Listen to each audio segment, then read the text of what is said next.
ஒரு 20 நாளைக்கு முன்னால் சவுத்தில் ஒரு ஊருக்கு போனேன். ஊர் பேர் சொல்ல மாட்டேன், கிராமம். பேச ஆரம்பிக்கும் போது ஏதாவது போடுவாங்கன்னு நினச்சேன். ஒன்றும் போடல. துண்டாவது போடுவானுங்கன்னு நினச்சேன், போடல. பேசி முடிச்ச உடனே போடுவாங்கன்னு நினச்சேன், போடல. அமைப்பாளர் மட்டும் கிட்ட மைக்கில் வந்து, யாருக்குமே நான் பரிசளிக்காத ஒரு பரிசை திரு மோகன சுந்தரம் அவர்களுக்கு கொடுக்க போகிறேன்னாரு.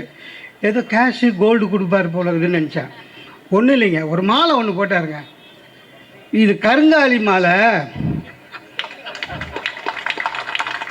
இதை போடுங்க எங்கேயோ போயிடுவீங்க சொல்லிட்டு காது கிட்ட கேட்குறாரு. மைக் இருக்குது, எல்லாருக்கும் கேட்டுது. குளிக்கும்போது கூட கழட்டாதீங்கன்னாரு. சொல்லி அந்த கருங்காலி மாலையோட பெருமையை 10 நிமிஷம் பேசி கட்சியில் என்னாச்சு தெரியுமா, ட்ரெயின் மிஸ் பண்ணிட்டாங்க. அந்த ஊர்லேருந்து 8 மணிக்கு மேலே ட்ரெயின் கிடையாது. அங்கேருந்து பஸ்ஸு பிடிச்சி மாட்டுத்தாவணி வந்து, மாட்டுத்தாவணிலேருந்து பஸ்ஸு பிடிச்சி திருச்சிக்கு வந்து, திருச்சியிலேருந்து பஸ் பிடிச்சி விழுப்புரம் வந்து, விழுப்புரத்துலேருந்து சென்னைக்கு வந்தேன். நான் காலையில் 7 மணிக்கு வர வேண்டியவன், 11:30 மணிக்கு வந்தேன். அவ்வளோ கோவம் எனக்கு. எல்லாம் இந்த கருங்காலி மேலே. நம்ப மாட்டீங்க, அவர் ஃபோன் பண்ணி எனக்கு திருப்பி நான் நிறுத்த சொல்கிறாங்களோன்னு நினச்சேன். அவர் ஃபோன் பண்ணி என்கிட்ட சொல்கிறாருங்க, சார் மாலை எங்கேயோ போயிடுவீங்கன்னாரு. நான் சொன்னேன், இல்லைங்க எங்கெங்கேயோ போயிட்டு வந்துக்கிறேன். குளிக்கும்போது கூட அவுக்காதீங்கன்னாரு. பல்லே வளர்க்கலையா குளிக்கும்போது? நான் பல்லே வளர்க்கலை. எங்களுக்கெல்லாம் இப்போ எனக்கு எழிலரசிக்கெல்லாம் பார்த்தீங்கன்னா இந்த மாதிரி கூட்டத்தை பார்த்தாலே குஷி ஆகிடுவோம். ஏன்னா இப்போல்லாம் கூட்டமே வர்றதில்லைங்க, தெரியும். இலக்கிய கூட்டத்துக்கெல்லாம் 20 பேருக்கு மேலே வர்றதில்லை. வர்ற எல்லாருமே பார்த்தீங்கன்னா 60+ சீனியர் சிட்டிசன். மருமக தொல்லை தாங்காமல் வந்து உட்காந்துக்கிறது. உண்மையிலே பாதி பேருக்கு காது கேட்காது, அதனால் முன் வரிசையில் உட்காந்துப்பான். சில பேர் வருவாங்க, நம்ம ஒன்று சொல்லுவோம், அவன் ஒன்று சொல்லுவான். ரொம்ப சிரிப்பாக வரும். சார் ஒரு மேடையில் நான் என்ன பண்ணுவேன், எப்போவுமே பேசும்போது உஷாராக கவனிக்கிறாங்களோ இல்லையோ, இந்த முதல் வரிசையில் 4 பேர் இப்போ நம்மளுக்கு மாட்டினாங்க பாருங்கள், அவங்கள பார்த்தே பேசினுப்பேன். ஏன்னா அவங்க நகர முடியாது, இங்கேருந்து பின்பக்கம் தெரியாது அவங்க இருக்காங்களா போனாங்களான்னு. முன் வருஷக்காரங்க நம்மக்கிட்ட மாட்டினாங்கன்னு அர்த்தம். அவங்களையே பார்த்து பேசியிருந்தேன். ஒரு மீட்டிங்கில் பேசிப்பிருந்த அந்த முதல் வரிசையில் இருந்த ஒருத்தர் கண்டுபிடிச்சிட்டாரு. அடாடா இவன் நம்மளை பார்த்தே பேசுகிறான். டக்குன்னு என்ன பண்ணிட்டாரு, தமிழன் தானே புட்சாலி இல்லை, டக்குன்னு என்ன பண்ணிட்டாரு, செல்ஃபோன் எடுத்துட்டாருங்க. 3/4 ஹவர் நான் பேசுகிற வரையும் அப்படியே பார்த்துன்னு இருக்காரு. எனக்கு பேச்சு வரல. ஏன்னா பேசும்போது ஒருத்தர் முதல் வரிசையில் உட்காந்து செல்ஃபோன் பார்த்துருந்தா எப்படி பேச்சு வரும்? அப்புறம் முடிஞ்ச உடனே இறங்கின உடனே கேட்டேன் அவரை, செல்ஃபோன் உங்களுது தான், நான் முதல் வரிசையில் உட்காந்து நான் பேசும்போது டிஸ்டர்பன்ஸாக இருக்கேன் சார், கொஞ்சம் தனியாக போய். என்ன சார் இப்படி சொல்லிட்டீங்க? யூடியூப்பில் உங்கள் இது தான் சார் பார்த்துட்டு இருந்தேன் அப்படின்னாரு. நான் நேரில் பேசுகிறேன், அதை பார்க்காம யூடியூப்பில் பார்க்குறேன்னு. இது அதை விட இன்னொன்று சொன்னார், ஆனால் இதில் நல்லா பேசுகிறீங்க சார். அதனால் இப்போ ரசிகர்கள் இந்த மாதிரி கூட்டம் வந்தாலே குஷி ஆகிடுவோம். சில இடத்துல ரசிகர்கள் நம்மளுக்கு ரொம்ப தொல்லை கொடுப்பாங்க தெரியுமா. நிறைய பேருக்கு தெரிஞ்சவங்களில் நிறைய பேருக்கு நம்ம தெரிஞ்சவங்க பிரச்சனை இருக்குது. நான் எப்போவுமேங்க ஊருக்கெல்லாம் போனால், ரயில்வே உங்களுக்கு நல்லது சொல்கிறேன், எப்பவுமே ஊருக்கு போனால் ரொம்ப பறக்க போயிடாதீங்க, ஒரு 1/2 ஹவர் முன்னால் போங்க, அதான் நல்லது. நிறைய பேர் பார்த்துருக்கேன், கடைசி நிமிஷத்தில் ஸ்டேஷனில் பிளாட்ஃபார்மை தப்பி பிளாட்ஃபார்ம் ஓடுவான். நான் எப்போவுமே 1/2 ஹவர் முன்னால் போயிடுவேன், எந்த ஊருக்கு போகிறதா இருந்தாலும் ட்ரெயினில். இது என்னோடய கொள்கை. அது மாதிரி தான் ஒரு நாள் நான் பண்ணிட்டேன். ஊர்லேருந்து சென்னைக்கு வரேன், 1/2 ஹவருக்கு முன்னால் ஸ்டேஷனுக்கு போயிட்டு பிளாட்ஃபார்மில் நடந்து போயின்னு இருக்கேன். ஒருத்தர் வந்து செல்ஃபோனில் பேசினே திடீர்னு, சார் மோகன சுந்தரம், ஆமாம் வாங்க சார் உங்கள் ஃபேன் சார். நான் என்ன ரொம்ப பேசுனாரு. நல்லது சார். நான் என்ன ட்ரெயின்னு தெரியாமல் ட்ரெயின் பேரை சொல்லிட்டேங்க. அதிர்றது இன்னும் 1/2 ஹவரு, வாங்க நம்ம ஆஃபீஸுக்கு போகலான்னாரு. பிளாட்ஃபார்த்தில் என்ன ஆஃபீஸுன்னு நினச்சேன். பார்த்தா அவர் ரயில்வே போலீஸில் எஸ்ஐ, ஸ்டேஷனுக்கு கூப்பிட்றாரு. அதாவது வாழ்க்கையில் நான் கால் எடுத்தையே வைக்கக்கூடாதுன்னு ஒரு கொள்கையோடு இருக்கிற இடம் இது போலீஸ் ஸ்டேஷன். உள்ளே கூப்பிட்றாரு, வாங்க சார் வாங்க சார்னு. உள்ளே போனால் உங்களுக்கு தெரியும்ல, போலீஸ் ஸ்டேஷன் எப்படி இருக்குன்னு தெரியும், ரயில்வே போலீஸ் ஸ்டேஷன் எப்படி இருக்கும், ஒரே ஒரு நீட்டு பெஞ்சுங்க. உள்ளே போய் உட்கார வச்சுட்டு என்ன பண்ணிட்டாரு, இருங்க சார் நான் யூனிஃபார்ம் போட்டுன்னு வரேன், கவலையே படாதீங்க சார், நீங்கள் நானும் ஏறுற வரையும் கண்டிப்பாக ட்ரெயின் போகாது, ஏன்னா எனக்கும் அதில் தான் டியூட்டி அப்படின்ட்டு உள்ளே போயிட்டார். பார்க்குறேன் பெஞ்சில் நான் இந்த பக்கம் உட்காந்துக்கிறேன், கட்சி அந்த பக்கத்தில் ஒரு பையன் உட்காந்து காலாட்டின்னுக்கிறான், லுங்கி கட்டின்னுக்கிறான். அவன் என்னை பார்த்து சிரித்தான், நான் அவனை பார்த்து சிரித்தேன். அவன் என்னை கேட்டான், என்ன கேஸு அப்படின்னா. நான் அவனை கேட்டேன், உன் என்ன கேஸு என்ன. இல்லை தண்டவாளம் தான் பிடிச்சிட்டு வந்துட்டானுங்க அப்படின்னா. நீங்கள் நான் பிளாட்பாரத்தில் நடந்தேன் பிடிச்சின்னு வந்துட்டேன். அவன் சொன்னான், பிளாட்பாரத்தில் நடந்தால் கூட பிடிக்கிறானுங்க அப்படின்னு. பேசினா இருந்தோம். எஸ்ஐ வந்துட்டார். எஸ்ஐ வந்து அவனை பார்த்து, டாய் இனிமேல் தண்டவாளம் போ. அவன் கிட்ட என்கிட்ட வந்து, சார் இந்த போலீஸ் ரொம்ப நல்ல போலீஸ் சார், நீ கூட உண்மையை ஒத்துக்கோ அனுப்பிச்சிருவாங்கன்ட்டு போயிட்டான். அவர் நம்ம மேலே அன்புங்க, ஆனால் பிரச்சனை. அவர் என்ன பண்ணார், 4 கான்ஸ்டபிளை கூப்பிட்டாரு, சாரோட பேக் எடுத்துக்கோனாரு. ஒரு கான்ஸ்டபிள் பேக் எடுத்துக்கினாரு. ட்ரெயின் வந்துச்சு, உங்களுக்கு தெரியும்ல, ஃபஸ்ட் கிளாஸ் வந்து என்ஜின் பக்கத்தில் இருக்கும், அன்ரிசர்வ்டு கம்பார்ட்மெண்ட் வந்து ஃபஸ்ட் கிளாஸுக்கு பக்கத்தில் இருக்கும். பிளாட்ஃபார்மில் அந்த வெளிச்சத்தில் நான் எஸ்ஐ 4 கான்ஸ்டபிள் வந்து போகிறோம், எல்லாம் வேடிக்கை பார்க்குறோம். அந்த அன்ரிசர்வ்டில் ஜன்னல் பக்கத்தில் ஒரு அம்மா சத்தமாக சொல்லுதுங்க, இந்த காலத்தில் எவனையும் நம்ப முடியலன்னு. அது என்னை அரெஸ்ட் பண்ணி கூடி போகிறாங்கன்னு நினச்சிச்சு. அது ஒரு பிரச்சனை வரும். இன்றைக்கி ஒரு தலைப்பு ஒன்று கொடுத்துருக்காரு நம்ம அமைச்சர், மக்கள் முதல்வரின் மனிதநேய விழான்னு. ஒரு நம்முடைய முதலமைச்சருக்கு கொடுக்க வேண்டிய சரியான பட்டம் மனிதநேயர் என்பதுதான். சார் நல்லா ஞாபகம் வச்சுக்கோங்க, அடுத்த தேர்தலில் ஓட்டு வாங்கிறதுக்காக பட்ஜெட்டில் பேசுதுன்றது வேற. நம்முடைய முதல்வர் தன்னுடைய பிறந்த நாளுக்கு ஒரு திட்டத்தை அறிவிக்கிறார். தன்னுடைய பிறந்த நாளுக்கு என்ன, அது இன்னும் சட்டமன்றத்துக்கே போல, ஆனால் அறிவிக்கிறார். என்ன தெரியுமா, ரொம்ப அற்புதமாக உள்ளாட்சியிலே நேரடியாக நம்முடைய மனிதநேயத்துக்குரிய உச்சகட்டம் அதுதான். அந்த மனிதர்களை உள்ளாட்சியிலே நியமனம் செய்வேன் என்று சொன்னார்கள். அதுதான் உண்மையான மனிதநேயம், அதுதான் உண்மையான மனிதநேயம். சார் மனிதநேயத்துக்கு நிறைய பேருக்கு அர்த்தம் தெரியல சார், அதான் பிரச்சனை. மனிதநேயம்னா என்ன, ஒரு பெரிய விஷயம் இல்லைங்க. இந்த கை எதற்கு, நம்ம என்ன சொல்கிறோம், உண்ணுவதற்குன்றோம். ஆனால் இந்த கை உண்ணுவதற்கு மட்டுமல்ல, ஊட்டுவதற்கு என்று எவன் நினைக்கிறானோ அவன் மனிதநேயம் மிக்கவன்.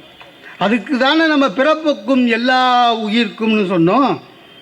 நம்முடைய அமைச்சர் இந்த பட்ஜெட்டில் சொன்னார் பாருங்க, திருக்கோயிலே வருகின்ற மாற்றுத்திறனாளிகளுக்கு அங்கே இருக்கின்ற பேருந்துகள் எல்லாமே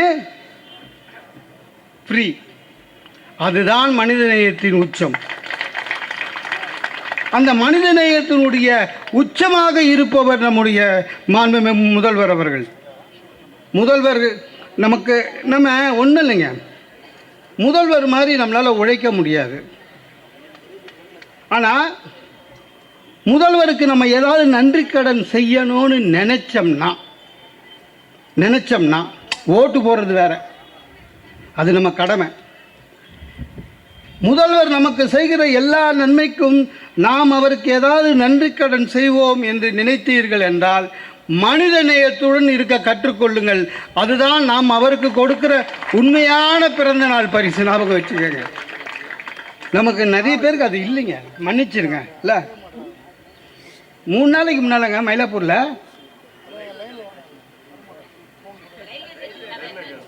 அது முடிஞ்சிச்சு. மயிலாப்பூரில் நின்றுட்டு ஒருத்தர்கிட்ட கேட்குற 29C போயிடுச்சு அப்படின்னா, அதாவது 29C போயிடுச்சு.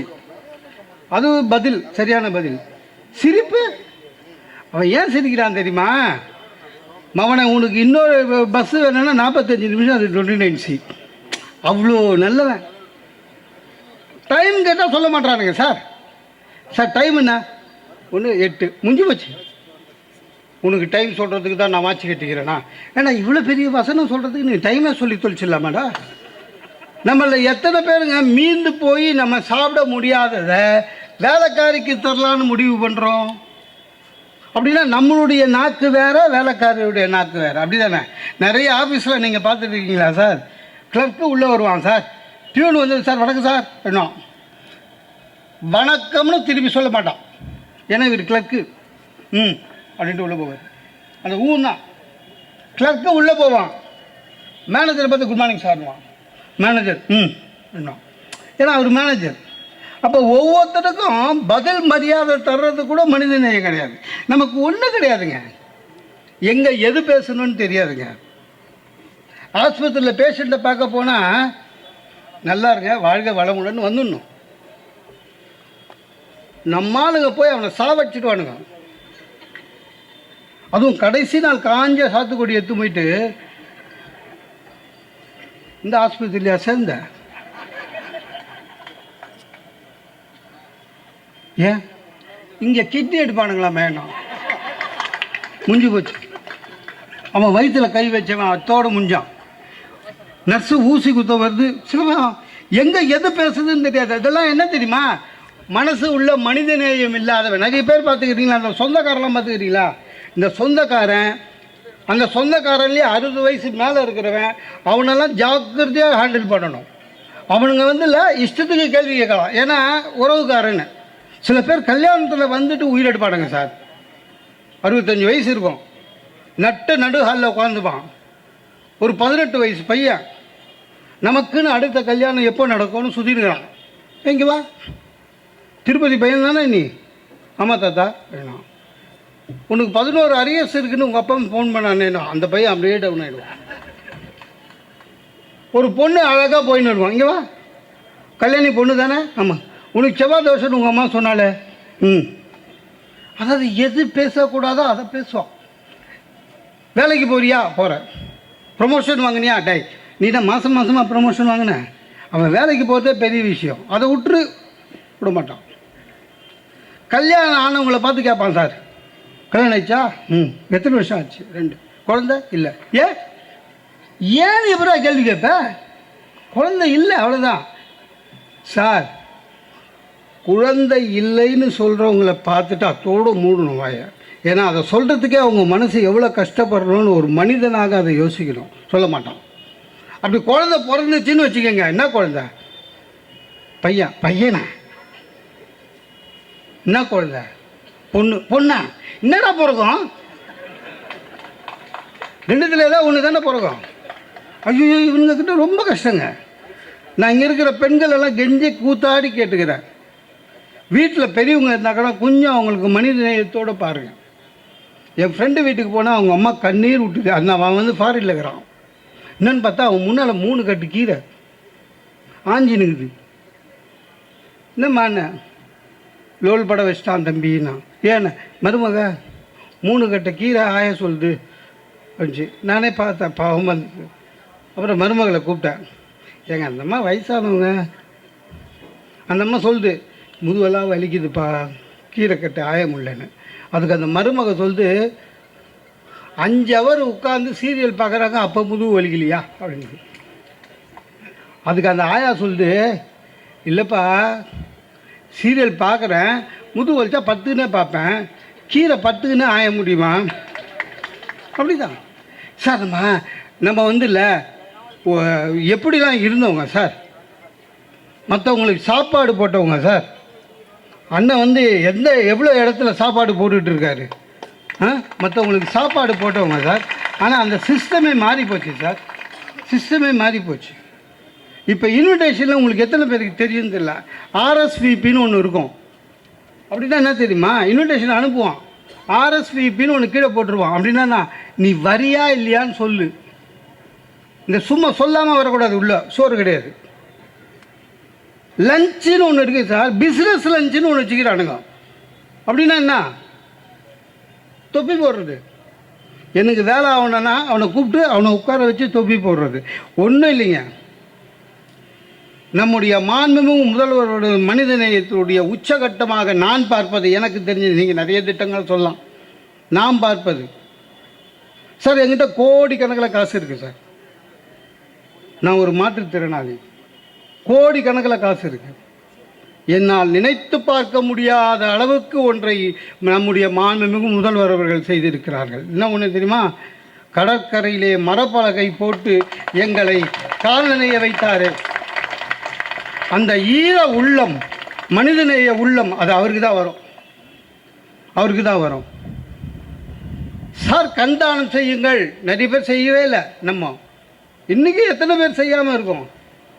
மூடத்தனம், மூட நம்பிக்கை. இல்லை கண்ணு இப்போவே தானம் பண்ணிட்டோம்னா சொர்க்கத்துக்கு வழி தெரியாது. டேய், நீ சொர்க்கம் போகிறேன்னு யாரா சொன்னது? நீ பண்ணுறதுக்குலாம் நரகம் தானே போவேன், சொர்க்கத்துக்கு வழி தெரியாதுன்னு. ஆனால்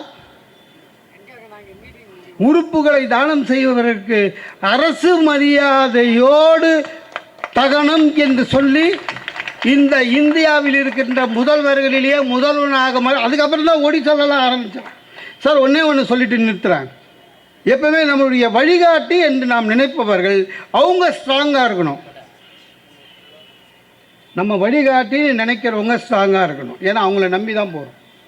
அப்படின்னு பார்த்தா இந்த இந்தியாவில் இருக்கின்ற அரசியல் தலைவர்களில் இன்றைக்கு வெரி வெரி ஸ்ட்ராங் மேன் நம்முடைய முதல்வர் மட்டும்தான் சார். ஒரு பிளேனு 30,000 அடியில் போயிடுது சார்.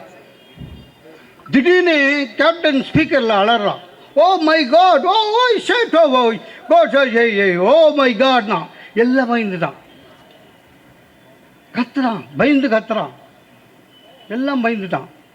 அதில் ஒரு மெட்ராஸ்காரன் மட்டும் தான் தைரியமாக உள்ளே போனான், காக்பிட் தரனான். பார்த்தா பைலட் எல்லாம் தாங்கிறான்.